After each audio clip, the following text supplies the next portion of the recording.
Bonjour à tous et bienvenue sur boursicoté.com pour cette nouvelle analyse technique Forex et matières premières avec une paire de devises euro-dollar qui, après de multiples tentatives sur sa zone des 1.1665, eh bien, ne parvient pas à franchir cette résistance et revient donc sur cette zone de support des 1.1610. Alors du point de vue de la configuration très court terme, on est en train de changer de tendance puisque nous étions ici sur une dynamique haussière avec des contacts sur la bolle supérieure et pas de contact sur la bolle inférieure. Et là on voit qu'on repasse sous la moyenne mobile 20 exponentielle. On attaque ici cette zone de support mais sur un contact ici avec la bolle inférieure. Donc clairement, on est en train de changer de sens et c'est une rupture de cette zone de support qui viendra confirmer donc ce changement de dynamique. Alors d'un point de vue global, on reste de toute façon dans une tendance qui est globalement baissière. Le fait que l'on ne parvienne pas ici à franchir cette zone des 1.1665 qui était justement précédemment une zone de support liée à un précédent point bas significatif, eh bien nous indique que cette tendance globale reste pour l'instant la tendance dominante sur cette paire de devises euro-dollar. Et si donc on repassait ici sous cette zone des 1.1610, eh bien l'objectif serait une reprise du mouvement baissier en direction ici de la zone de support des 1.1490.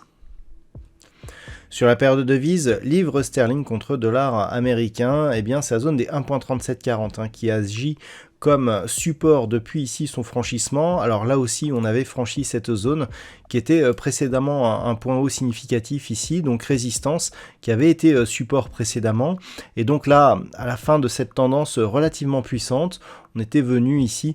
flirter avec la zone des 1.3840 avant de se stabiliser. Alors pour l'instant, on est donc sur une stabilisation des cours, donc au-dessus de cette zone de support. On voit que les points hauts ici sont légèrement baissiers, mais cette phase de consolidation eh bien, pourrait nous donner un signal de reprise si cette dynamique ici était cassée à la hausse, auquel cas on aurait donc un objectif de poursuite sur cette zone majeure des 1.3880. Par contre, une rupture ici de cette zone des 1.3740, alors que l'on voit ici que les tests se multiplient sur cette zone, eh bien pourrait nous ramener sur la zone ici des 1.3675. Et puis sur l'or, il semblerait que la dynamique haussière que nous avions détectée la semaine dernière eh bien, commence à prendre forme, puisqu'après ici, cette première sortie donc, du range que nous avions et qui avait comme résistance la zone des 1781,50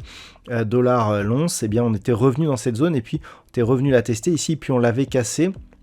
Et je vous avais indiqué d'ailleurs que le fait qu'elle soit cassée mais que l'on revienne en dessous alors que l'on restait ici au-dessus de la moyenne mobile 20 exponentielle, puis deuxième dynamique ici, reprise de contact sur la moyenne mobile 20 exponentielle, eh bien nous a ramené ici sur cette zone des 1807, alors zone que j'ai matérialisée tout simplement parce que précédemment c'est une zone horizontale qui était déjà significative, on le voit ici sur ces nombreux contacts, et donc actuellement c'est justement sur ce niveau eh bien, que les cours sont en train de lutter ici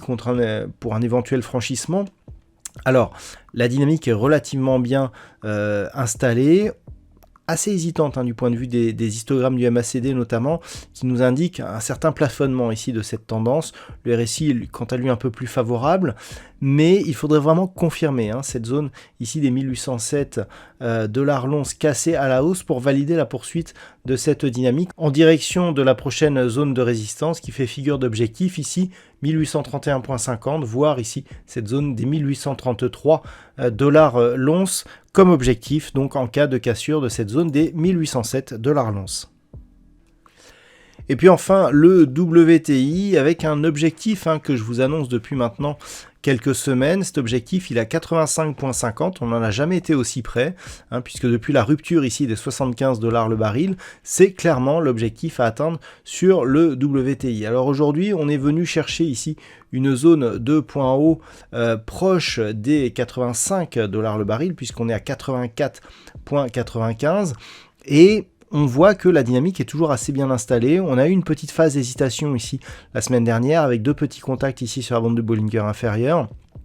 On est reparti ici, on a réinscrit de nouveaux plus hauts significatifs dès le début de la semaine, consolidation actuelle ici sur la moyenne mobile 20 exponentielle, donc on est toujours ici sur une tendance qui est haussière et dont l'objectif se trouve être cette zone ici des 85,45 voire 85,50 $ le baril. Alors ces zones ne sont pas données au hasard, ce sont des niveaux qui étaient déjà une zone horizontale